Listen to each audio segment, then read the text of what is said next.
todos muito bem-vindos ao podcast Coluna Cerebral. Aqui a gente fala sobre inovação, tecnologia e empreendedorismo, com convidados especialistas nas suas áreas para te educar, inspirar e compartilhar caminhos, possibilidades que você pode ou não seguir. Meu nome é Fernando Novaes da Silva, no Instagram Fernando The Professor, no LinkedIn Fernando Novaes da Silva, no YouTube Fernando The Professor também. Eu sou o host desse episódio e eu estou muito feliz porque eu tenho um convidado ilustre, ilustríssimo, que finalmente eu consegui um espacinho na agenda dele, essa agenda disputada, afinal de contas, ele é um dos diretores que falam sobre neurociência, estava falando aqui até hoje, né? Ele fala sobre liderança, gestão de pessoas, é um cara referência em neurociência, é um cara que traz provocações no nosso grupo de RH, né? É o cara que não tem medo de se expor, porque, como eu falei para ele, ele tem base acadêmica, né? Ele traz provocações com base acadêmica, e é o que a gente gosta, né? A gente que é da academia, a gente que é professor, né? A gente acredita muito na ciência e no que realmente acontece. E o Pedro também tem uma experiência vasta, então, além da ciência, né? Nada como a experiência, né? Como o que realmente acontece, né? Tem o que está no livro e tem a vida real, né, Pedro? Então, É isso senhoras e senhores, meu querido amigo, agora, né? Diretor da Metal Group. Sim. Né?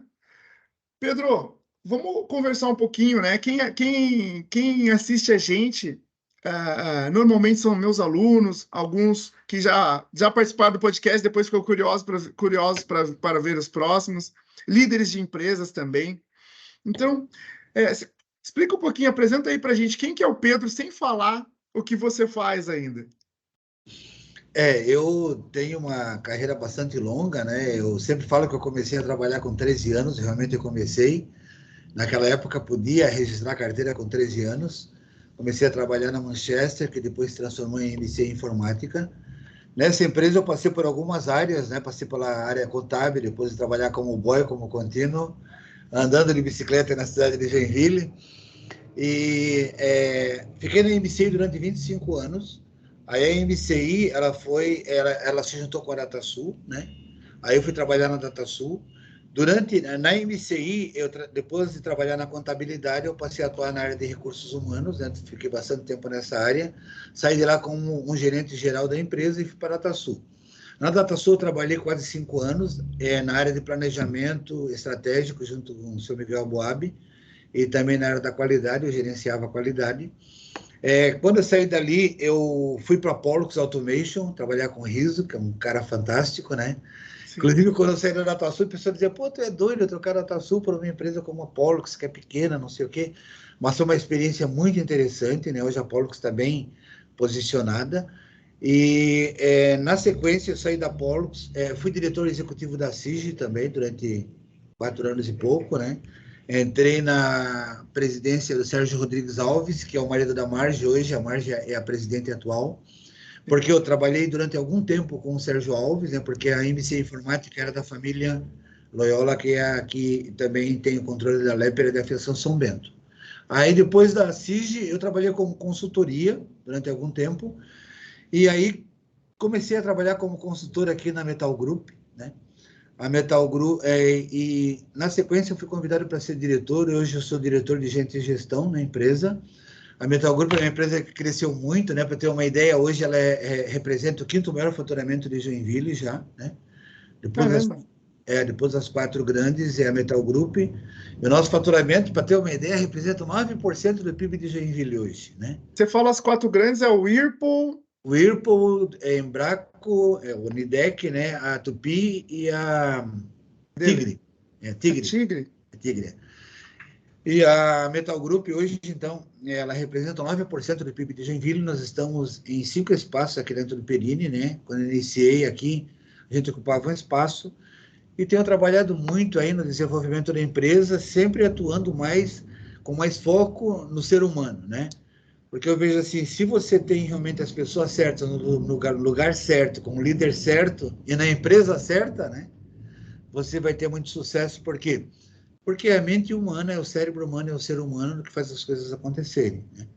A minha formação é administração e economia, Eu também fiz 2 pós-graduação, né? Uma pós em MBA, uma em gestão de pessoas e a outra em qualidade e produtividade, num convênio que teve com o Fiesc e a Univille na época. E me especializei aí fazendo uma série de cursos sobre neurociência, gestão de pessoas. Fui presidente da BRH Joinville durante 3 anos. Inclusive, agora saiu um livro da BRH que conta a história, né? Estou lá nesse livro. E Que legal. também eu fui vice-presidente da BRH Santa Catarina, junto com a Luzia Freire. Eu fui professor de pós-graduação em várias, né, faculdades, universidades, né? Já Sim. fui professor ali na Católica, na Sociesc, na Univille, né? Em outras faculdades. Você deu aula para nossa gestora de RH que faleceu. Ela também falava muito de você, era muito querida, uma pessoa maravilhosa, que é a Aline. Aline. Ela era na época, seria a nossa diretora de RH na época, né? Ela faleceu num acidente, mas ela que falava muito de você. Fala, porque quando eu conheci você naquele evento que eu falei, pô, tem um cara aqui que não é do Sanspeg, e o cara é líder, o cara fala sobre neurociência, mas muito voltada para as pessoas tal. E ela, ele é todo dessa neurociência aí mesmo, é ele, ele foi meu professor. Eu fui lá para esse tema da neurociência organizacional Isso, para compreender melhor, né, a mente humana e conseguir ter um resultado melhor, tanto para as pessoas que trabalham, como para a empresa também, né? Fiz alguns cursos fora também sobre neurociência, leio muito sobre o tema, né? Principalmente Steve Pinker, né? Aquele livro Como a Mente Funciona, eu considero a Bíblia da neurociência, né? E David Eagleman, Milodinov e outros, né? Que são o Damasio também, que é muito conhecido. E aí eu me embrenhei, sabe? Fui, todos os dias ainda leio, atualmente estou lendo um outro livro, eu termino um e começo outro. sim. E aí comecei a dar palestra, comecei a escrever sobre o tema e eu acho muito interessante, sabe? Muito, muito, muito positivo, muito, muito legal, porque é tão difícil tu compreender a mente humana, existem tantos conflitos entre as pessoas, e quando você começa a entender um pouquinho, né, por que que o ser humano é desse jeito e não daquele, aí você começa a ter uma compreensão melhor e começa a lidar e começa a ter mais resultado com esse ser humano, né? Esse é o objetivo, né, o canal, como diz a turma aí. Pô, que fantástico, cara. E que busca incrível, assim. É uma dos cruzamentos de estudos que eu também faço, né? Eu estudei neuropsicopedagogia, também estou em sala de aula, então a gente fica sempre querendo dar uma aula melhor, entender melhor o aluno e tal. Mas como eu também sou oriundo de RH, a gente acaba aplicando nas nossas relações, nas nossas formações, né? Eu faço formações de professores lá na faculdade constantemente sobre novas metodologias de ensino, né? Para sair um pouco ali do academiquez, do slide, da aula expositiva, né? Eu sempre faço provocações ao novo. O que podemos inovar, né? Não que o que nos trouxe até aqui não seja importante, interessante e que traga resultado, mas o mundo está diferente, então a gente tem que agir de uma forma diferente, né? Tem novas provocações para serem feitas. Então, essa busca constante de conhecimento do ser humano, né? De uma melhor abordagem, dentro de uma empresa, para mim, é muito atual, é muito de vanguarda, assim. Então, primeiro, parabéns pela iniciativa, para mim, todo cara de RH tinha que conhecer muito de pessoas, não necessariamente ser um psicólogo, mas conhecer muito de pessoas nessa questão comportamental, né? Porque entra naquela máxima, né? A gente contrata por competências técnicas, mas acaba demitindo por questões comportamentais, né? Questão de inteligência emocional, que muitos profissionais não têm. Ontem eu estava com uma pessoa da BMW e ela comentou, eu faço sempre uma pergunta que depois eu vou te fazer, que é o que os meus alunos precisam para trabalharem na Metal Group.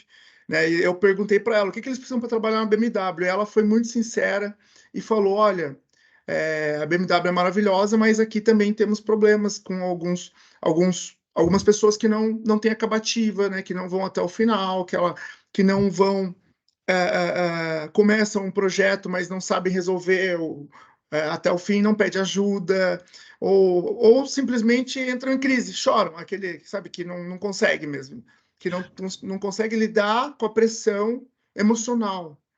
Eu falei, caramba, Quanto case, né? Quanto case para ser trabalhado, né? Numa empresa tão moderna, tão atual. Mas a empresa pode ser, mas as pessoas são as pessoas, né, Pedro? Aqui também, né, nós temos, claro, né, apesar de eu conhecer muito sobre comportamentos, coisas assim, de vez em quando eu penso assim, putz, como é difícil realmente é, e vai continuar sendo, né? E também, como você comentou, é a questão emocional, né? A gente tem que sempre separar, assim, ó, as habilidades técnicas, elas têm a ver com a questão consciente, de você aprender uma determinada técnica, um conceito. E o comportamental tem a ver com o inconsciente, e é difícil mexer no inconsciente das pessoas, né? Porque aquilo que é estrutural, que é da personalidade, é mais complexo, né? Ele tem muito a ver com fatores genéticos, com os insights que tu teve nos primeiros anos de vida, então vai formar a tua personalidade. Quando a gente quer mudar o comportamental, nós queremos mudar a personalidade de alguém. Olha só como é difícil isso, né? E aí, putz, tu entrar lá no inconsciente da pessoa, lá onde está arquivado, né? Aquilo que ela tem em termos de comportamento, é uma coisa muito desafiadora e, em alguns casos, inclusive, impossível, né? Porque eu sempre tenho falado para o pessoal assim, se você quer uma pessoa muito diferente, você quer moldar ela, não é ela que você quer, é uma outra pessoa, né? Então você fez a Bom, escolha, você fez a seleção errada quando você quer mudar muito alguém.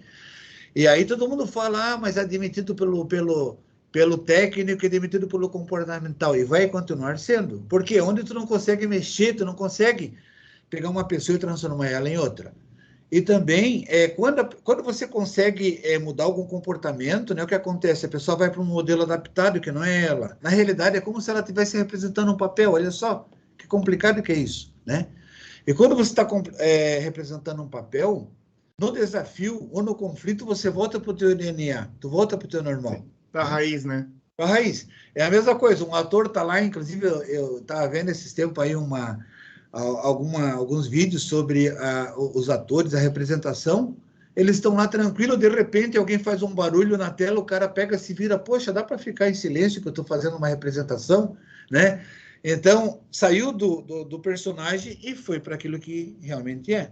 Isso acontece nas empresas, né? Então, grande parte dos conflitos que existem é porque a pessoa está numa atividade que não tem a ver com a essência dela, com a natureza dela, né? Ela está representando e aí a possibilidade de conflito é maior. E aí, você falou de conflito, né? Mas você falou de natureza. Então eu penso que, na verdade, né, esse conflito é um conflito interno, né? Interno. É um conflito interno, né? É o primeiro conflito consigo mesmo, depois o conflito com as coisas, com as relações, com os problemas. É que ele não está se encontrando ali naquela atividade, né? Exato. E também, né, Fernando, a neurociência diz o seguinte, que 5% da nossa mente, do nosso cérebro é consciente, está no módulo consciente. E 95% é inconsciente, onde estão gravadas todas as nossas memórias, né, onde estão arquivadas a forma de você perceber o mundo, como você existiu até agora, né, as experiências positivas e negativas, e os aprendizados também. Por exemplo, você está aprendendo no módulo consciente, está aprendendo a dirigir, que é mais fácil de compreender. Você está atento porque você está aprendendo e ainda está no módulo consciente. Quando você aprendeu, vai automaticamente para o inconsciente. E Sim. você dirige sem ficar pensando no que você está fazendo. E assim são os sentimentos também no momento de conflito, né? Você expõe aquilo que está no teu inconsciente, o teu eu verdadeiro. Então, tem a ver até, vamos supor, com uma entrevista, né? Você vai fazer uma entrevista, eu sempre digo para o pessoal assim, poxa, cuide com aquelas entrevistas elaboradas, né? O que você faz, para que a gente deveria contratar você, quais são os seus pontos fortes. Porque enquanto você faz esse tipo de pergunta, você mantém a pessoa no modo consciente. Né? E quando você faz uma conversa natural, ela começa a realmente se revelar. Sim. Então, começa por aí, já isso é importante a gente saber, porque no ambiente organizacional, nós trabalhamos muito até hoje para manter as pessoas no modelo adaptado, e não para trazer alguém, né, que seja naturalmente ela, sabe? Com as suas Sim. competências, as suas fragilidades. E esse é um dos grandes geradores de conflito, né? Porque quando a pessoa está no modelo adaptado, ela vai ter que cuidar dela mesma, do comportamento dela, para se enquadrar numa expectativa que o líder tem, que a equipe tem, que a empresa tem, entende? É uma coisa, embora a pessoa não perceba isso, né? É um sofrimento, é uma dor.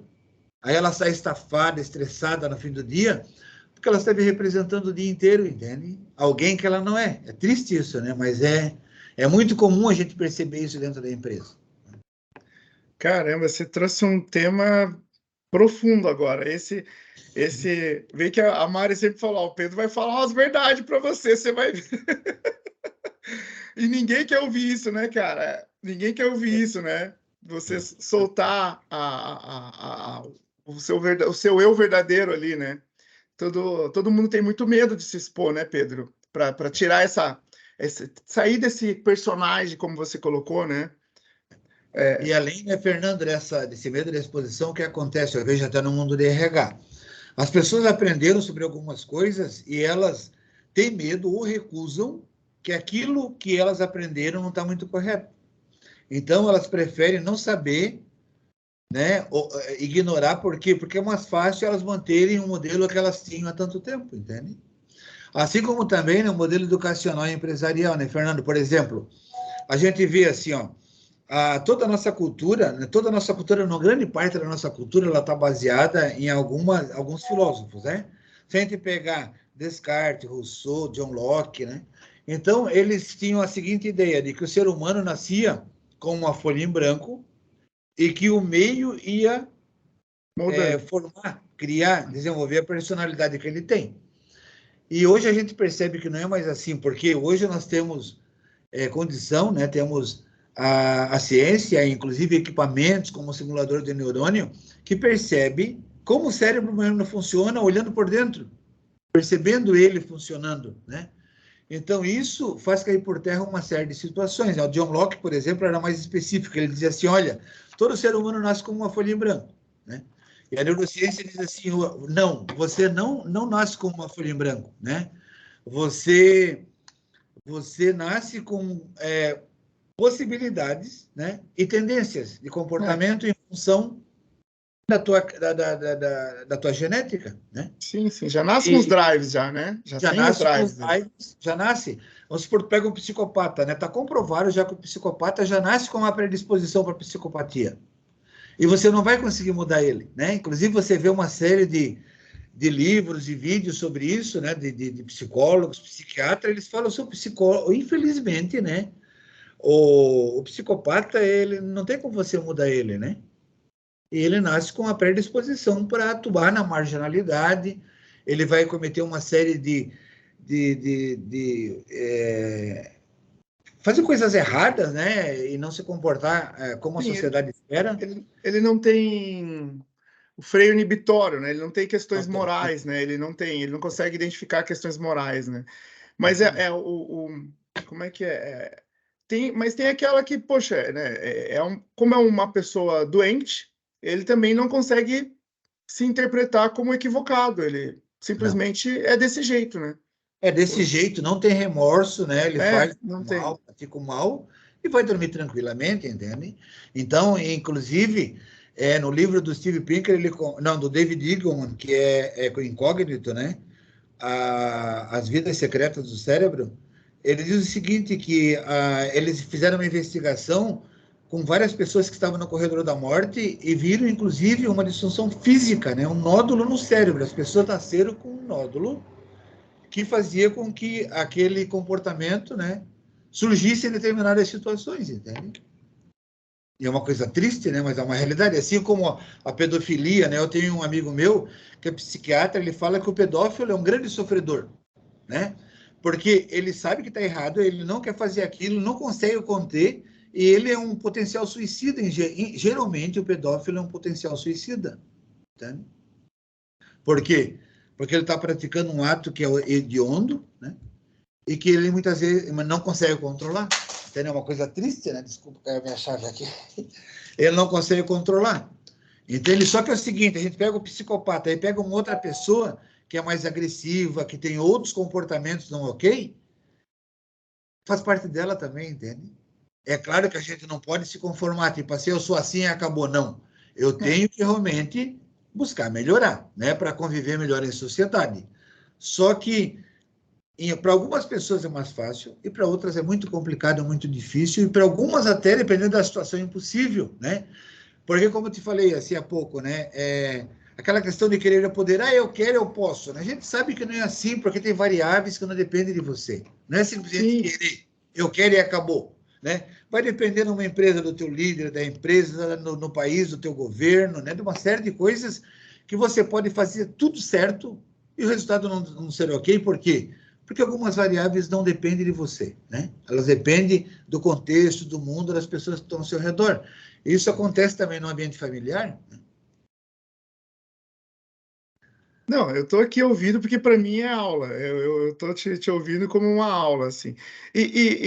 Poxa, dá para ver esse seu vasto interesse por comportamento humano, né? Pautado na neurociência, isso é incrível. Já citou vários livros aí que eu gosto de assistir anotando, inclusive. Quando eu pego o podcast, eu revejo, porque eu vou anotando os livros, vou buscar, vou ver. Alguns eu já li, alguns não. Esses que você citou, alguns eu já ouvi falar, mas eu não conheço, não li. Uhum.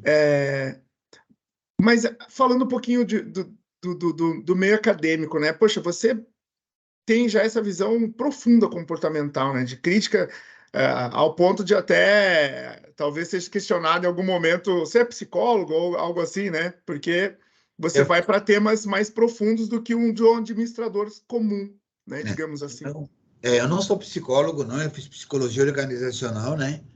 E engraçado, assim, eu li tanto sobre psicologia que às vezes eu discuto com psicólogos sobre determinados temas, né? E é uma realidade. Por quê? Porque eu gosto muito de ler. O pessoal vai lá em casa ver um monte de livro, um monte de coisa. Pô, tu leu tudo isso? Li. Tem alguns que eu li um pedaço e vi que não era legal, parei, né? Mas eu sempre gostei muito de ler, né?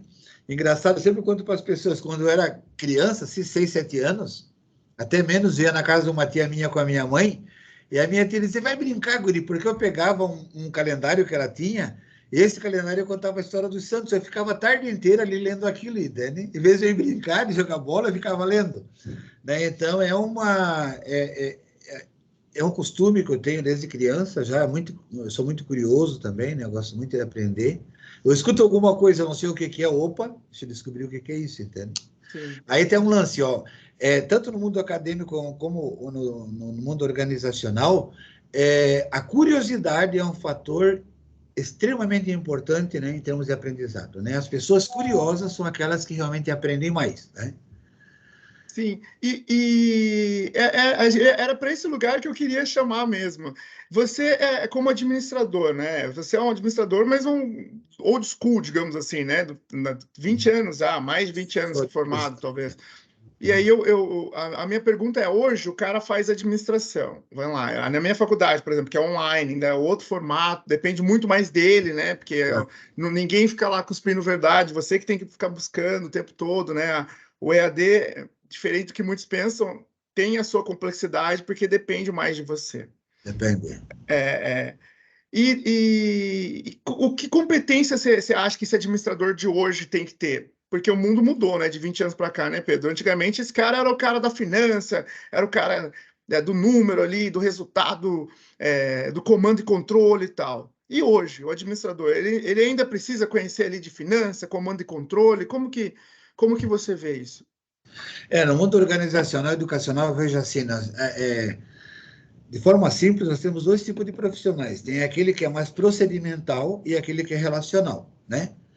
Então, tem algumas atividades, como a área financeira, de controladoria, que vão exigir um profissional mais técnico, mais especialista, mais procedimental, baseado mais em conceito, né?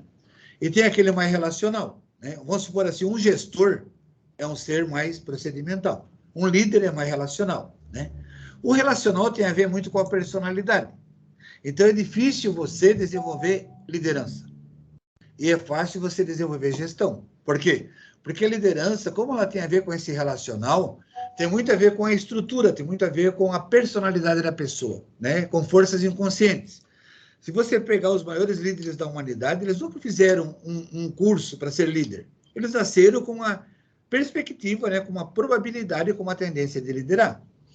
E aí você percebe num grupo de crianças, já que tem uma ou outra criança que domina o grupo, por quê? Porque ela já tem essa habilidade, ela já tem essa força genética, e o meio também contribuiu para ela expor essa força, né? Então, eu vejo assim, ó, a gente continua realmente com a necessidade de termos especialistas, as pessoas que têm mais capacidade de concentração e são mais procedimental, elas devem realmente investir numa especialidade. Putz, eu sou especialista em finanças, eu sou especialista em controladoria, eu sou especialista em RH na parte de legislação, né, de folha de pagamento, e tem aquele que tem que ser mais relacional, né? O que o mercado busca hoje? Geralmente, para você liderar um grupo de pessoas numa fábrica, você precisa de habilidades de liderança, porque você vai lidar com o ser humano, né? Então, nós temos que ver o seguinte, quais são as forças que eu tenho como competência, e aí eu focar no desenvolvimento dessas forças, né? É aí que a pessoa vai ganhar, vai ter mais resultado, né? Então, eu vejo assim aqui na Metal Group, né?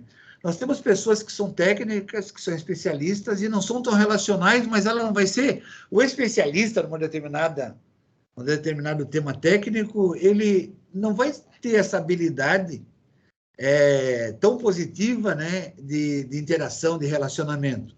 Por quê? Porque não dá para ter tudo, entende? As pessoas têm que entender assim, pô, eu não consigo...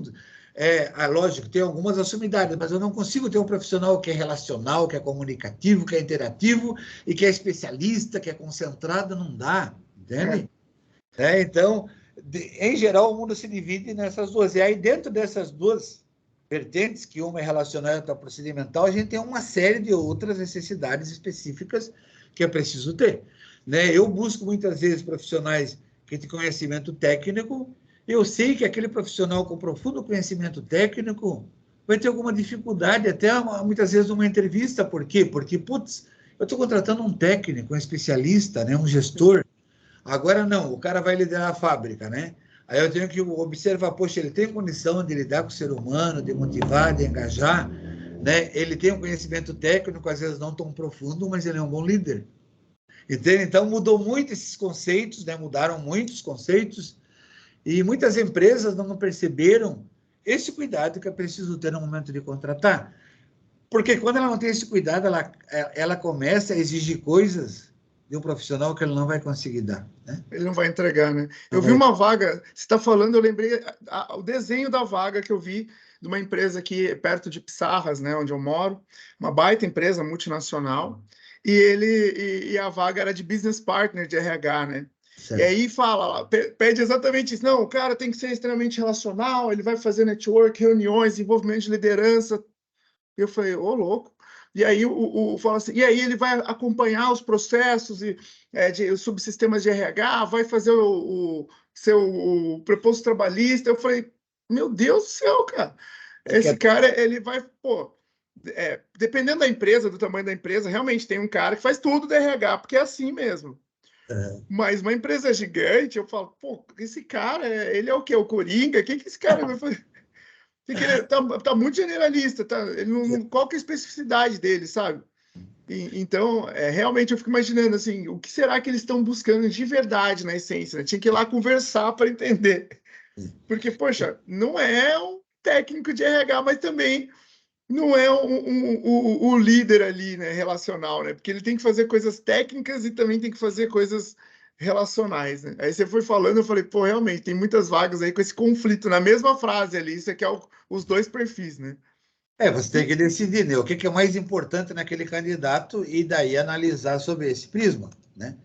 E, Fernando, como é comum, eu também tenho a Euro, né, Consulting, uma empresa de consultoria de RH, a gente faz contratação, Sim. e tem cliente realmente que pede coisas que não existem, né? Tem que chegar e dizer para ele, não existe uma pessoa muito concentrada e, ao mesmo tempo, muito relacional, ou muito especialista num tema, né, num tema mais técnico, como controladoria, por exemplo, e que ela seja também extremamente relacional, né? Como eu te falei, assim, a gente não pode dizer que é impossível, né? Uhum. Mas a probabilidade é muito pequena de você encontrar todas as competências, né? Dizem os especialistas que quando o cara é bom em tudo, ele é um sociopata, não é uma pessoa normal. Realmente seja.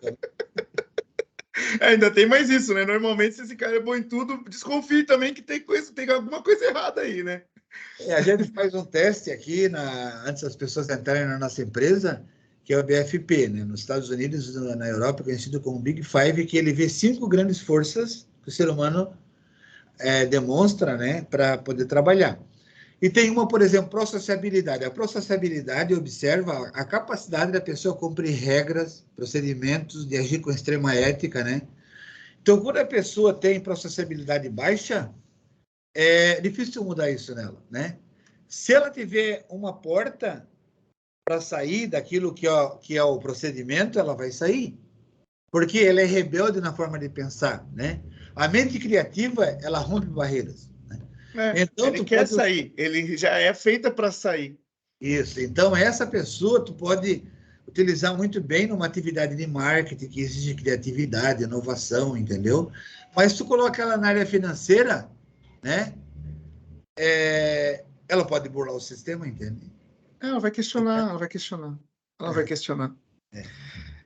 Mas e aí, né? Aí você, vamos lá, agora fomos para uma área legal agora. Mas aí você vai para as competências globais, lá do Fórum Econômico Mundial, por exemplo, que ele traz lá o Moulin, lá, o francês, que traz lá as competências globais, que é os 6 Cs lá, que é caráter, pensamento crítico, tal, colaboração, criatividade, 6 palavrinhas lá com C. Uhum. E nasquelas competências do Fórum Econômico também sai lá o pensamento crítico, né, para resolver problemas complexos, tal. Esse cara de pensamento crítico, que todo mundo fica o tempo inteiro falando, tem que sair fora da caixa, tem que sair fora da caixa. O que eu faço com esse cara? Eu tô dizendo por quê? Porque esse cara é o cara criativo, é o cara relacional, é o cara que não quer, ele não segue muito regra, não segue muito horário. Onde ele se enquadra, Pedro? Como que ele vai? Ele formou em administração, que é um curso generalista que meio permissivo, digamos assim, né? Que ele tem uma amplitude de atividades que ele pode ir, tanto para a área muito técnica quanto para essa área mais de criação, né? Eu, por exemplo, acabei de terminar o meu mestrado em design.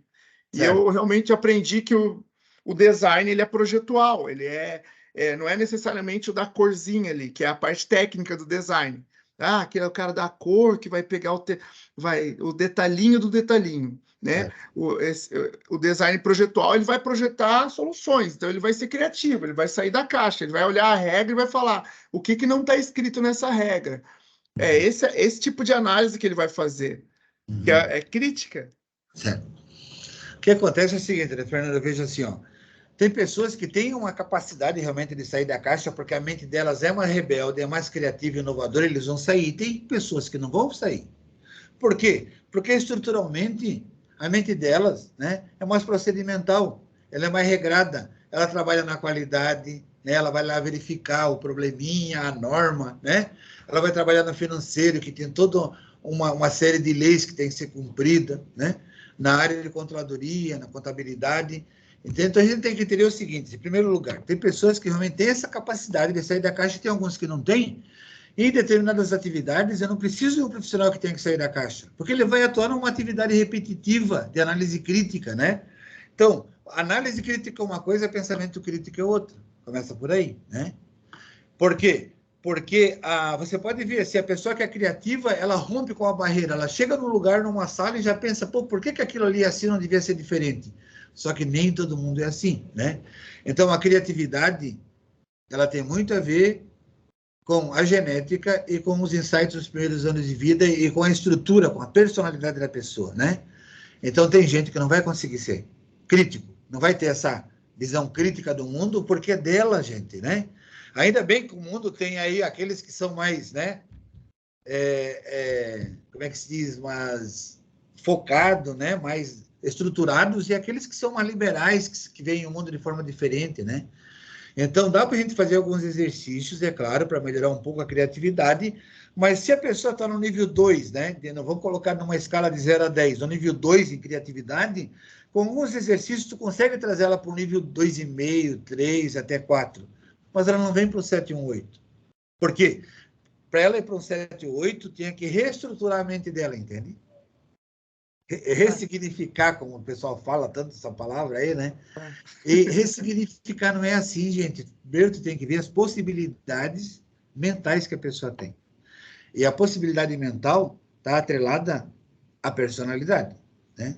Então, o que acontece? Uma pessoa que vai dirigir uma empresa, ela é muito líder, ela vai ter que ter apoio técnico em volta dela para conduzir os negócios. senão ela não vai, né, conseguir os objetivos dela. Você vê algumas empresas de Joinville, quando tinha um cara muito relacional na Tigre, a Tigre tinha uma cultura. Quando veio um procedimental, mudou a cultura da empresa. Ela ficou com uma outra cara, entende? Eu estou falando isso, né? Nem sei se posso falar isso, mas é uma realidade. Isso já faz tempo, né, que eu observei. Só que isso acontece em outras empresas. Né? Quando tem lá no topo uma pessoa mais relacional, a empresa tem uma cultura diferente. Porque geralmente quem faz a cultura é quem manda. Não é de cima para baixo, né? É de cima para É de baixo. cima para baixo. Se eu quero implantar alguma coisa, mas que vai contra a cultura do presidente, aquilo não vai florescer, não vai crescer, entende? Eu tô falando aqui de cima para baixo, mas ao mesmo tempo a cultura ela vai acontecer, o presidente querendo ou não, né, Pedro? Porque a cultura ela acontece, ela tá ali, né? Ela já existe. A gente consegue fazer moldar, tirar algumas coisas que não estão muito bem, mas ela já tá ali, né? Só que o cerne dela, ó, tu não muda, Fernanda, é difícil mudar, sabe? Porque a gente até empurra, vai empurrando, mas aí, o que acontece? Quando tu tem um presidente que tem um posicionamento diferente, ele faz uma força contrária, entende? E essa força contrária que tem poder é muito grande. Sim. Então, veja assim, ó, quem define os valores de uma empresa é quem manda nela. Porque é ele que vai ter poder suficiente para fazer com que aquilo realmente floresça. Sim, são os líderes, eu penso, né? Os líderes. E outra coisa, o que acontece com os líderes, né? Alguns vão ter uma força para mudar alguma coisa, mas eles vão ter que se alinhar com esse presidente, entende? Em determinados momentos, sabe? É bem complicado isso aí. Então eu vejo assim, ó, né? Eu critico um pouco essa forma, vamos definir a cultura e os valores, ok. Primeiro eu tenho que conhecer a cabeça de quem está no comando, né? Assim como o RH estratégico. Por que o RH não é estratégico na maioria das empresas? Porque não tem poder suficiente para ser.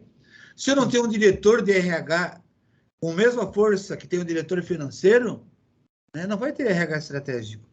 Eu já trabalhei numa que o RH respondia para o financeiro. Eu falei, não, é o pior erro do mundo.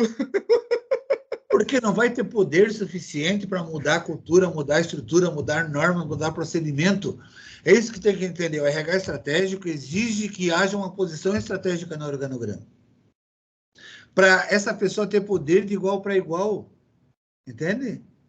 É a mesma coisa você ter dois presidentes, um frágil e um forte. Vai prevalecer a força do forte, né?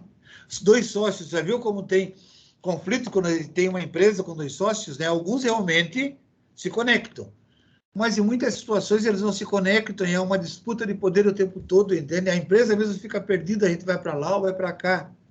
Né? Muito complicado. Eu trabalhei numa empresa e a gente tinha dois diretores de RH.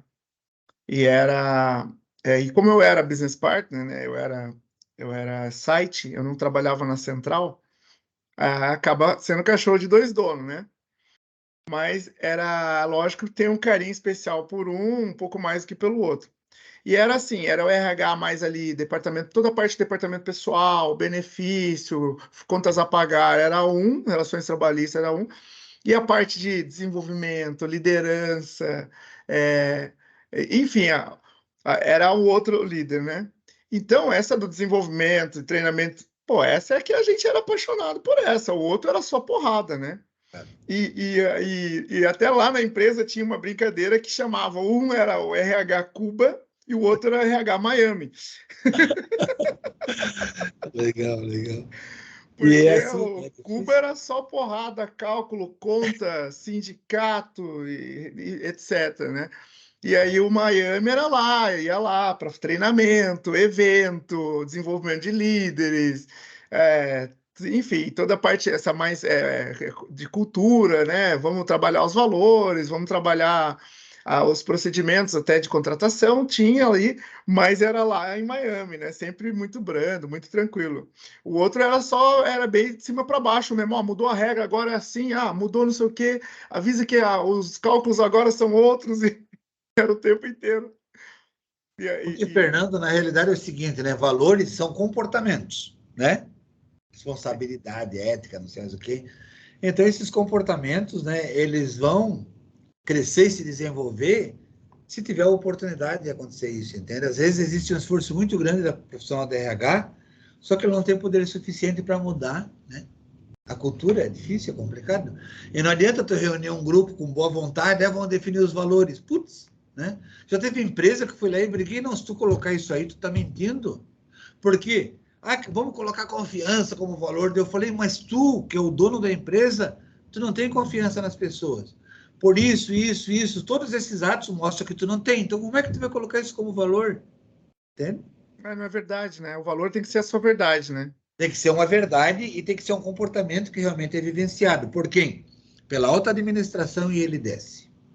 Você tá, Porque se eu fizer uma você, força contrária, eu posso não ter resultado, né? você consegue fazer isso aí na Mental Group? Consigo, por quê? Porque o Renato era uma pessoa, né? Ele não era gestor de pessoas, né? Ele tinha uma gestão, né? Um foco industrial, e ele deu espaço para a gente realizar, para a gente fazer. E ele percebeu a importância que tem a gestão de pessoas, ele começou a perceber isso. Quando eu fiz o diagnóstico aqui na empresa, eu vi essas situações que tinham que ser melhoradas, né? E aí ele começou a ver resultado, entende? E aí ele falou assim, eu não sabia que investir no ser humano dava tanto resultado, olha só que legal, né? Ele falou isso na CIG, na primeira reunião que teve esse ano, inclusive na fábrica, né? Ele falou assim, fui viajar, estava com um problema numa das empresas do grupo e deixei o RH cuidando da fábrica. Ele falou, e deu certo? Então, hoje, as gerências de RH da fábrica estão subordinadas a mim, entende? Não muito na parte técnica, que eu preciso muito do apoio do Renato, porque o Renato ele conhece muito o segmento em que a gente atua, né, que é cobre. Mas na gestão como um todo, nas reuniões, no direcionamento, numa série de situações, da manutenção, da manufatura da Cooper e da Recop, né, da área de seleção de materiais, qualidade e tal, estão sob a minha direção, entendeu? Por quê? Porque deu resultado e ele confia. Ele viu que dá certo, investir no ser humano, né? Ter um ambiente legal. Nossa empresa, pelo segundo ano, está entre certificadas do Great Place to Work, né? Ah, que legal, parabéns, que legal. Nós conseguimos esse ano 95% de aprovação, que é altíssimo, né? Só para ter uma ideia, a melhor empresa de Santa Catarina no ano passado teve 96%. Esse ano nós conseguimos 95%, ano passado nós conseguimos 94% de aprovação. Então, é um índice bastante alto, nosso turnover é baixíssimo, dificilmente alguém pede demissão, aqui é muito difícil, né? Então, isso tem dado certo, estabilizou a empresa, aumentou a produção, hoje nós estamos exportando para vários países já, e tem aí outros planos, né, de ampliação da empresa para os próximos anos, muito interessante, muito legal. Pô, que bom, cara. Eu gosto muito do tema do RH, né? Eu dou aula disso, né? Trabalhei com isso, tenho uma experiência. Então, quando eu vejo o case de sucesso, assim, eu já tinha uma curiosidade de falar contigo já há muito tempo, exatamente por causa disso também, né? Eu queria saber essa sua base, né? Porque você falou, pô, você passou pelas empresas de tecnologia. Sim. Então, eu falei, as empresas que fundaram aí Joinville, né? Que, poxa, hoje é a TOTUS aí, a Mundial TOTUS, né?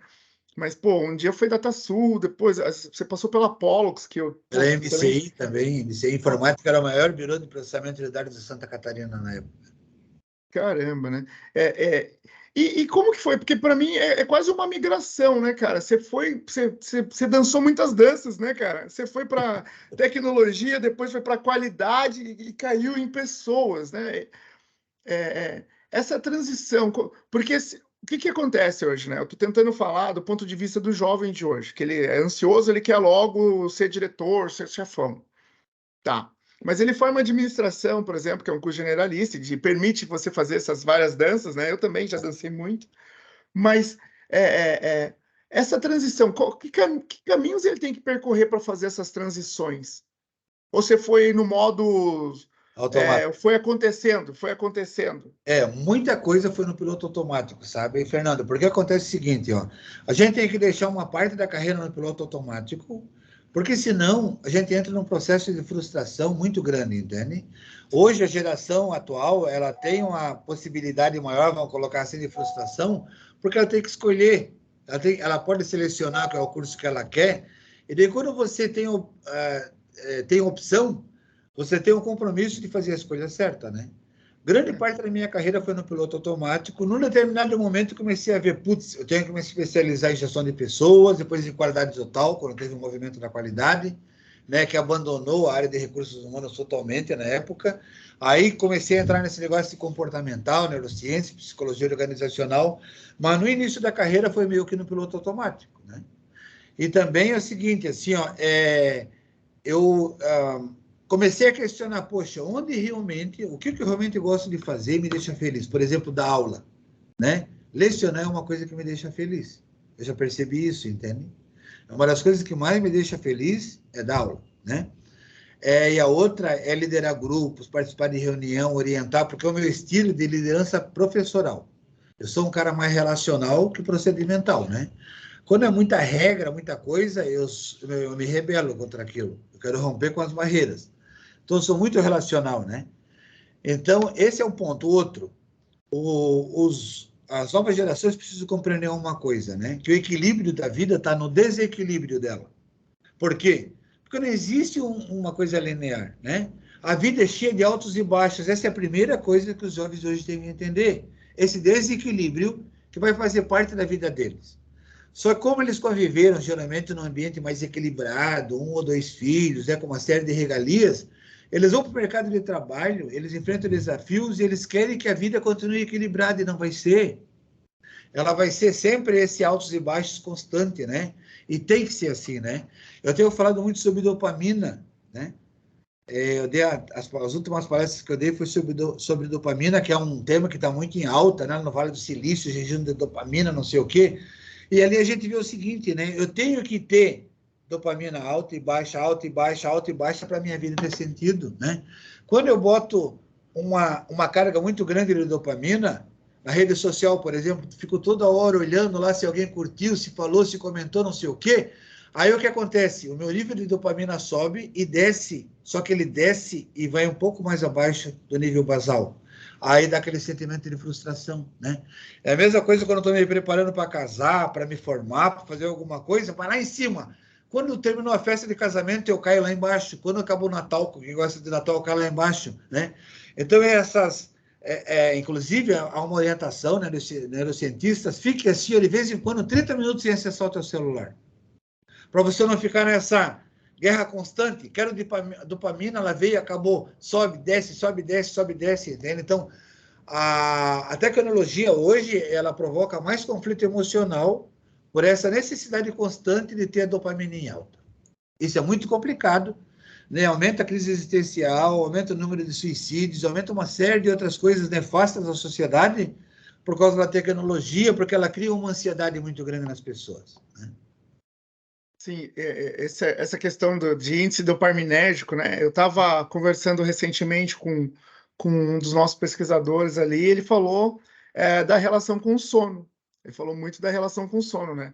E aí também tem o impacto do celular ali, né, na qualidade do seu sono, os rituais para você conseguir ter um sono de qualidade, né? A questão de iluminação, barulho, o Isso. ambiente adequado, enfim, não estímulos, né? E diminuindo os estímulos depois do Isso. certo horário, principalmente esse do celular, né? Que aí tem uma série de fatores ali voltados para a tecnologia, principalmente ali do celular. Se a Mas pessoa antes de dormir, ela olha a tela do celular durante muito tempo, em função da luz ser muito forte, ela vai dificultar um pouco o teu sono. Por exemplo, a neurociência diz o seguinte, que para você ter equilíbrio emocional tem que ser 7 horas de sono seguido, sem interrupção, para o teu cérebro se estabilizar. Senão você vai levantar cansado, vai bocejar durante todo o dia, né? Então, 7 horas. E tem que ter aquele sono profundo, que é o sono de coma. É como se fosse uma coma, como se você estivesse em coma. Você não vê nada, você não lembra nem dos sonhos desse período de coma. Você vai lembrar dos seus sonhos quando você está começando a acordar, né? Então, esse sono é muito importante para estabelecer esse equilíbrio emocional. E muita gente não tem. Fica lá até 2 horas na internet, daí acorda às 7 horas da manhã, vai trabalhar, aí começa a ter esse desequilíbrio emocional. Gente, extremamente perigoso isso aí, né? E até dificulta também o aprendizado, né? Então, luz solar é bom para dopamina, café, morango, tem um monte de coisas aí, né? Eu dou uma palestra sobre isso, e falam, né, o que é bom e como é que tem que lidar com a equipe, né? Nós implantamos aí, né, um projeto dopamina aqui na empresa. Aí, mês passado, a gente colocou Pocan em todas as áreas da empresa, aquela tangerina. Ontem nós lançamos, com o Setembro Amarelo, ilumine a vida das... Como é que tu vai lidar com o Setembro Amarelo? Qual é a melhor forma de fazer isso? Então, nós lançamos a campanha assim, ó, ilumine a vida das pessoas, né? Como que você ilumina? Elogiando. Então, nós vamos lançar agora, já vai estar hoje na nossa rede, a gente lançou ontem, né? E daí, cada profissional, durante o mês de setembro, ele vai poder fazer 5 elogios para 5 pessoas, ou 5 áreas, ou 5 projetos, e ela vai concorrer em alguns prêmios no final do mês, entende? Então, essa é a nossa campanha desse mês, né? Elogie alguém que você ama, gosta ou admira, dentro da empresa. E isso ajuda a fazer a pessoa ficar mais legal, que vai a favor dessa campanha do Setembro Amarelo, entende? Que bacana, aí, cara, que né? bacana. E na festa também nossa, né, uma outra característica que nós temos aqui são as festas de confraternização. Elas sempre são temáticas, né? Há 3 anos foi a 7ª arte, que é o cinema. Então, todo mundo que entrava lá no local, né, na festa, entrava como se fosse num ambiente de cinema, com trechos de filme passando, com tapete vermelho. A gente fez a entrega de 10 Oscars. A gente comprou Oscar, né? 10. E ano passado a gente fez, vamos fazer o quê? Não sei o quê. Ano Mas o retrasado. Oscar era prêmio de performance, assim? Você vai homenagear algum líder e dava o Oscar? Não, as pessoas indicavam. Podia ser qualquer pessoa de qualquer área. Eu trabalho com um cara que trabalha no forno, ele é muito legal, um cara para cima, né? Eu indico ele. Então, pessoas de várias áreas ganharam.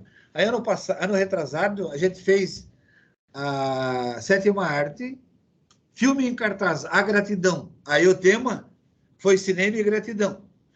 E agora, em 2022, foi a Black or White, que é por causa daquela música do Michael Jackson, contra o racismo, contra o preconceito. E aí a gente deu 10 Grammy. Não era o Oscar, mas era o Grammy. E aí, quando foi o Oscar, por exemplo, só para ter uma ideia, né? Cada profissional nosso tinha o nome de um artista. Marilyn Monroe, Clark Gable, Olivia de Havilland, sei lá, né? Brad Pitt. E aí o sorteio era feito com o nome do personagem, do artista, entende? Legal. E ano passado, meu, foi muito legal, Black or White também. Esse ano vai ser uma noite de Natal, o tema, entende? Então, isso aí, meu, eles ficam perguntando, como vai ser a festa, qual vai ser o tema. Já teve uma noite tropical também, né, que todo mundo ganhava um colar, aí tinha na entrada já uma bancada lá para fazer coquetel, aquelas coisas assim, sabe? Então, sempre assim, tem que ser muito criativo, por quê? Porque tudo isso aí ajuda no salário emocional da empresa, né? Sim. Isso é importante. Né, agora você pegou um tema, assim, muito forte, né? A gente... eu fico comparando, né, que eu trabalho há 10 anos, eu estou na educação, na mesma empresa, na mesma faculdade, e a gente tem estratégias culturais também bem marcantes, assim, né, que em algum momento a gente pode compartilhar mais. A gente também faz algumas premiações rotineiras, assim, para fortalecimento de valores. Usamos bastante a cultura como marca, assim, e, inclusive isso acaba refletindo nos próprios clientes, assim, eles percebem essa alegria, essa ludicidade na nossa proposta ali, como empresa, como faculdade. Então, é bem legal, mas tem um reflexo muito positivo nos alunos e nos profissionais que trabalham na empresa. Então, ajuda bastante. E, ô Pedro, de tudo que você viveu até hoje, então, tem alguma coisa que você faria diferente? Tem alguma coisa que você falou, isso aqui eu não fiz, me arrependo, tal? Alguma coisa que você mudaria? Não. Tu foi falando, né? Porque o nosso cérebro é muito rápido, né? Ele vai pensando, né? Eu não mudaria nada, por quê? Porque eu percebi assim, quando aconteceu alguma coisa que me fez sofrer muito, depois, lá no futuro, eu consegui compreender aquilo, entende? Sim. Né? Eu vejo assim, ó, a gente sempre está muito interligado, né? E até tem uma frase que eu falo para as pessoas, você é um ser especial que jamais vai se repetir por toda a eternidade. Isso é uma coisa muito grandiosa, entende, Fernando? Nunca vai existir, né, na eternidade, outro ser humano como você. Né? Então, eu passei por determinadas situações que foram realmente de dor e tudo, mas mais tarde aconteceram outras coisas que, se aquilo não tivesse acontecido, talvez essas coisas boas e positivas não teriam acontecido, entende? Eu vejo dessa forma, né? Eu vejo assim, né, Fernando, a responsabilidade que você tem em relação à vida das outras pessoas. É uma frase que você fala pode mudar totalmente a vida de alguém e das pessoas que estão em volta, entende? Qualquer coisa, né? Qualquer situação, os encontros que tu teve, o momento em que, né, que determinado fato aconteceu, sabe? Aquilo fez com que houvesse uma jornada da vida diferente, entende? Então, uma palavra, uma contratação, né? Um feedback, qualquer coisa que você faça pode transformar totalmente a vida de uma pessoa, né?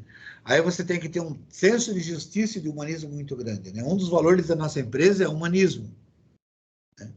Para as pessoas ficarem atentas. Poxa, quando vem alguém e diz assim, eu vou demitir tal pessoa, eu faço uma série de perguntas. Você já fez isso, isso, isso, por quê? Porque é uma responsabilidade muito grande você contratar e você demitir, né? Sim. Você tem que estar muito certo daquilo para não cometer injustiça, porque aquela injustiça vai ecoar aí pela eternidade, entende? Sim, quando eu penso em demissão, como eu já fiz também um trabalho já forte com desenvolvimento de lideranças, né? Eu sempre, a minha pergunta é, a pessoa sabe, então, que ela vai ser demitida? Aí, não, todo mundo, né? A grande maioria fala, pô, então tá errado. Por quê? Porque se você vai demitir, esse cara tem que saber que ele já está performando mal há algum tempo. Não pode ser uma surpresa. A demissão não pode ser uma surpresa. Você não pode chegar no cara, olha, realmente a gente está aqui passando por um momento de reestruturação e a gente vai ter que reduzir custo e eu vou ter que demitir você. Aí Isso mesmo. eu? Tipo, como assim eu? Por que eu? Tô aqui todo dia fazendo do nada, assim. Então, assim, esse trabalho de feedback constante precisa ser feito. Então, quando você vai demitir uma pessoa, né, pessoal, quem já esteve em cargo de liderança sabe o desafio que é isso, né? Como é ruim, né? A gente se corrói por dentro ali para Claro. fazer isso de uma forma coerente. E para fazer isso de uma forma coerente, aí sim, mesmo sendo relacional, quando você é líder, você tem que fazer alguns procedimentos. Então, um deles é fazer esse feedback próximo dessas pessoas que estão ali performando mal. Por Isso. quê? Para sempre acender a luzinha dela, falar, meu amigo, essa performance não é a performance esperada pela empresa, mas Sim. vamos continuar fazendo um trabalho contigo. Novamente, olha, novamente a performance aqui do seu setor, do seu departamento, ou o seu projeto, a expectativa sobre você são maiores do que isso que você está entregando. Em algum momento, esse cara ele tem que acender essa luzinha. Tem. E para quando chegar no momento, realmente nós vamos ter que fazer algumas mudanças aqui, e você já não vem performando há algum tempo, você já sabe disso, eu já conversei com você várias vezes, e o resultado continua o mesmo, então realmente a gente vai ter que fazer algumas mudanças. E aí vem a demissão. Mas esse cara ele tem que entender isso, porque senão ele sai com raiva do Fernando, do Pedro, e não da empresa. Na verdade, ele não tem que sair com raiva de ninguém. Ele tem que simplesmente se olhar e falar: poxa, realmente eu não entreguei o meu máximo aqui. E talvez não seja mais o lugar que eu preciso estar. Enfim, mas a empresa tem que se assegurar que ela fez tudo que ela podia também para garantir a performance desse cara, né? Ele não performa sozinho, né? Igual você falou, alguns resultados não dependem só de você, depende de uma equipe, dos recursos, da infra, do ambiente, etc. Então esse cara ele tem que saber que ele vai ser demitido. Se ele não sabe, o processo, a liderança dele tá errado, tá equivocada ou cometeu alguma falha nesse métier aí, né? Eu não sei como é que é o seu checklist aí, mas É, o nosso é mais ou menos assim. é exatamente isso, né, Fernando? Na neurociência, ela prega o seguinte, tá? Dê feedbacks imediatos, né? Não aquele... Pode até fazer uma parada durante o ano, mas o cérebro humano, ele não compreende que você diga assim, lembra, há 6 meses você fez isso de errado. Não, fez alguma coisa não legal? Falei, conversa já, entende? Esse é o canal, essa é a forma correta de fazer hoje em dia feedback. É constante, é uma conversa formal, informal, né? Você tem que dar o tempo todo. Você não vai se relacionar com alguém, né? E vai dizer assim lá na tua casa, lembra, minha mulher, que lá em março, né? Sabe? Porque, gente, uma empresa é um ambiente social. Tem que entender isso. A gente tem que incentivar a amizade entre as pessoas. A amizade, ela faz com que o turnover seja mais baixo, haja mais satisfação das pessoas, porque uma empresa é um ambiente social como qualquer outro. Você está em contato diário com as pessoas e você tem que ter um relacionamento positivo na empresa, né? Que legal. Pedro, você disse que entrou como conselheiro da Metal Group e depois acabou sendo Consultor, absorvido. consultor, Consultor, consultor, consultor. consultor, sim. E depois você foi absorvido aí como agora o gestor, né? Um grande líder aí de pessoas de RH. Quais são os seus projetos futuros, cara? O que você ainda pretende? Que percebes que você já é um cara experiente, já está, né? Já tem bastante tempo de carreira aí. O que você ainda pensa aí para os próximos 10 anos? Vamos colocar assim.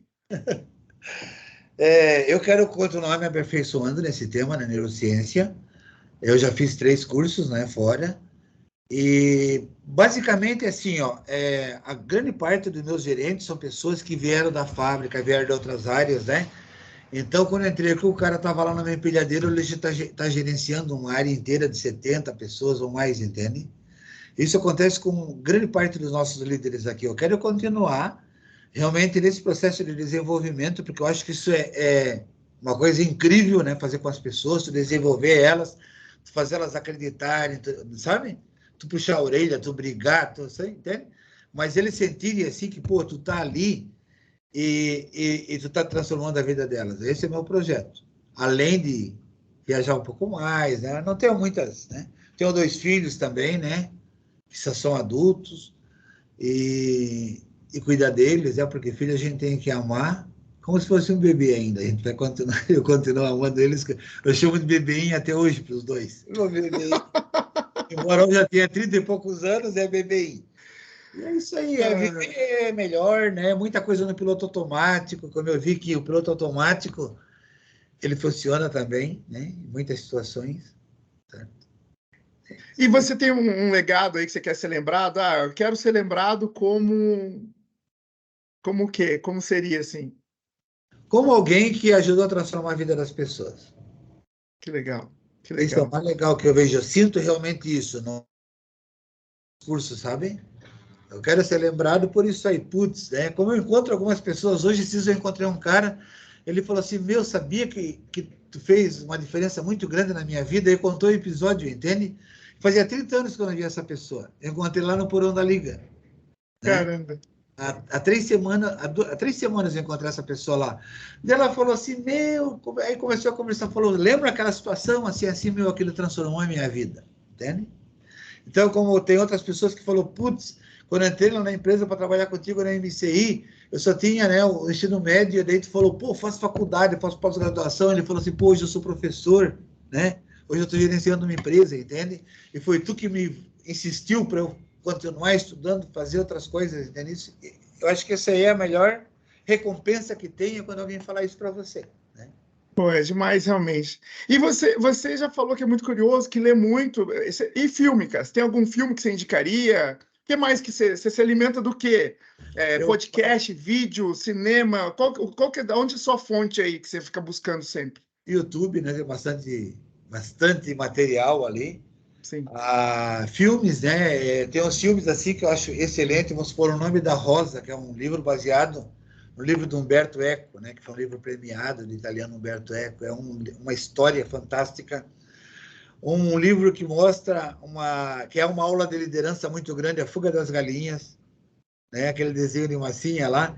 Meu, se sim. você observar o papel da Ginger, né? Da protagonista, ela é uma líder nata. E ela lida com diversas situações, com o improviso, com o galo velho, com o galo novo, com as pessoas com medo, entende? Então, aquilo ali é uma aula de liderança de pós-graduação. Inclusive, eu li uma vez sobre isso uma matéria, que foram professores de Harvard que ajudaram a criar o roteiro do filme. Não sei se você sabe, né? Pô, não sabia, não sabia. Vou até rever com esse olhar agora. É interessante, é interessante. Eu gosto também. Pensar dessa forma, assim. Eu também tenho assistido alguns filmes, tem uma série chamada Vortex, que fala muito da inteligência artificial. Eu gosto muito de ficção científica, né?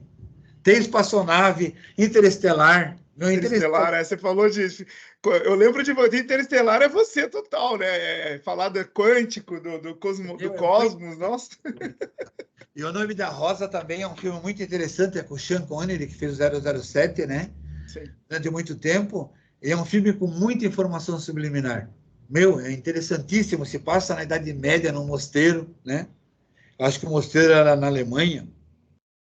E eles têm uma biblioteca escondida Porque naquela época as pessoas não podiam ter acesso ao conhecimento. Não vou dar spoiler aí. Mas começa a acontecer alguns assassinatos e o Sean Connery, que é um frei franciscano, ele chega lá para fazer uma investigação, muito interessante, sabe? Aí tu entende, assim, os costumes da época, a questão religiosa, por que o conhecimento era trancado, era proibido, entende? É muito interessante. É uma obra de arte esse filme. Eu já assisti, mas eu vou rever aí, que agora você me lembrou. Realmente eu fiquei pensando, poxa, eu não lembro mais desse filme. Tem algumas mensagens subliminares ali, no momento em que o Sean Connery faz uma pergunta, sai pro cara, lá quase no fim do filme, aquilo ali mata todo mundo, né? É muito legal. Muito legal. Tá aí as recomendações aí do Pedro Pereira. Pedrão, interessante.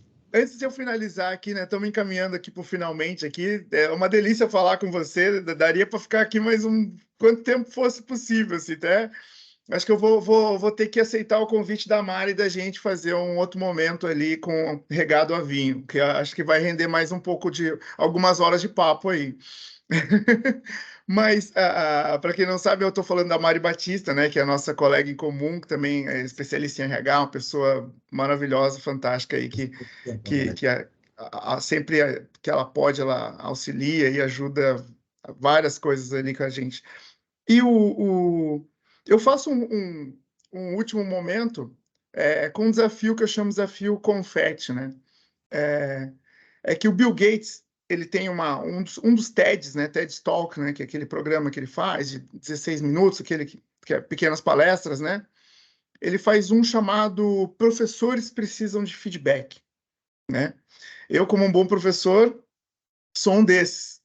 Então, apesar da gente não ter uma amizade, né, ali, eu contigo, né, Pedro? Mas eu já te admiro há algum tempo, né? E eu acredito também que você já tenha ouvido falar de mim. Então, você deve ter algum tipo de opinião aí formada aí para compartilhar. Então, o exercício é para você completar uma frase, né, que é voltado à minha pessoa. Então, a frase é: o Fernando é, e você completa, por favor. Entusiasta.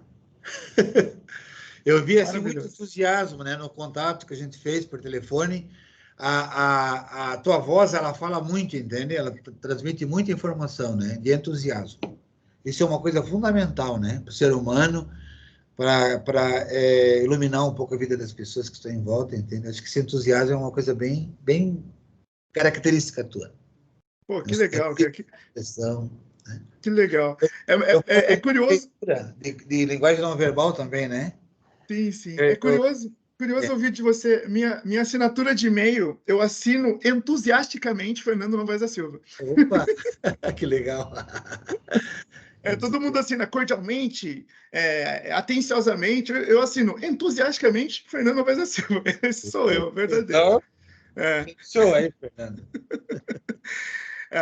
Mas antes de a gente finalizar aqui, eu preciso enfatizar que esse episódio é um oferecimento da Faculdade Senspeg. Faça agora mesmo sua inscrição em mais dos 30 cursos da faculdade, né? É uma faculdade relativamente nova, mas ela atua no Brasil inteiro, revolucionando a vida de várias pessoas através da educação. Então, você tem uma dica final aí, o professor Pedro também, que também é professor, né? Para a audiência aí, para os alunos, ou para professores, ou para outros empresários que também assistem aqui o nosso podcast. É o seguinte, assim, nada desenvolve novos neurônios do que a leitura, né? Então, a leitura, assim, foi que me desenvolveu, que criou novos cenários, novas perspectivas, né? Então, nem que você leia, assim, 2 páginas de um livro por dia sobre um assunto que você gosta. É fundamental para você ter novas perspectivas, e novas sinapses, né, e desenvolvimento. Então, eu vejo leitura e a curiosidade. Né? Se você ouve alguma palavra, alguma coisa que você não sabe o que é, vá procurar. Isso vai abrindo, né, novas perspectivas aí na sua mente. Que legal, que legal. Bom, então, onde é que eu encontro o Pedro na rede social? Você é ativo nas redes sociais, Pedro? Sou no Instagram, né, pedro.pereira.9. Tenho também Facebook, Pedro Luiz Pereira, né? De vez em quando tem algum material também na Euro Consulting, EURHO, né? E principalmente Nessas LinkedIn também? LinkedIn, você é ativo lá no LinkedIn também LinkedIn? tem, o Pedro Luiz Pereira, LinkedIn também tem. Que legal, que LinkedIn legal. meio distante, né? Deveria ser mais próximo, mas é falta de tempo mesmo, né? Eu trabalho aqui durante todo o dia, daí chego em casa, daí quero ler, quero ver algum filme, algum documentário. Todos os dias eu Sim. vejo um documentário, pelo menos um, né? E todos os dias, antes de dormir, eu leio. Tem um livro ali do meu lado. No momento, eu estou lendo Subliminar, do Milo Adinolfi, né? Que é muito interessante. Meu, fantástico livro. Que legal, que legal. Poxa, ó, todo mundo aqui deve ter anotado muito, deve ter acompanhado. Olha, isso aqui tranquilamente seria uma abertura de um curso de pós-graduação aqui em gestão de pessoas, porque é um cérebro gigante. Aqui ele fez aqui uma horinha que não equivale a 0,1 de tanto que esse cara sabe. Novamente, muito obrigado a todos que ficaram até aqui assistindo. Obrigado, Pedrão, por ter Valeu. aceito o meu convite. Então, se vocês curtiram aí esse bate-papo, né, e acham que mais alguém precisa saber desses conhecimentos aqui, compartilhe, né, curta, se inscreva no canal para ter outras abordagens que vocês vão ver aí com os profissionais incríveis como o Pedro, né, e façam chegar essa mensagem longe, né, faça ecoar, né. Aqui a gente ainda está no modo raiz, né, eu tento fazer de uma forma muito profissional, com certeza, mas a gente está beirando um pouco mais de 50 capítulos, né, já aí com convidados aí, tá muito interessante e espero que vocês gostem. E aí eu quero ainda deixar aí um último recadinho para vocês. É, eu quero que vocês saibam que se essa iniciativa, né, como podcast, né, foi interessante para você, também pode ser para sua empresa. Então, pode ser um oferecimento da Metal Group, por exemplo, pode ser um oferecimento da Tigre, de qualquer outra empresa aí. Então, se você tiver algum interesse, entre em contato comigo, fernando@sensupeg.com.br, e a gente pode fazer podcasts temáticos, pode trazer situações mais específicas, né, para conversar com profissionais da área, como o Pedro, que é um baita especialista em gestão de pessoas e tem sua base ali na administração, mas é um cara que dá para conversar sobre qualquer assunto aí, como vocês conseguiram ver hoje. Pedrão, obrigado mais uma vez.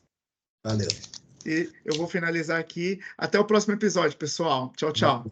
Valeu, Fernando. Um abraço, sucesso.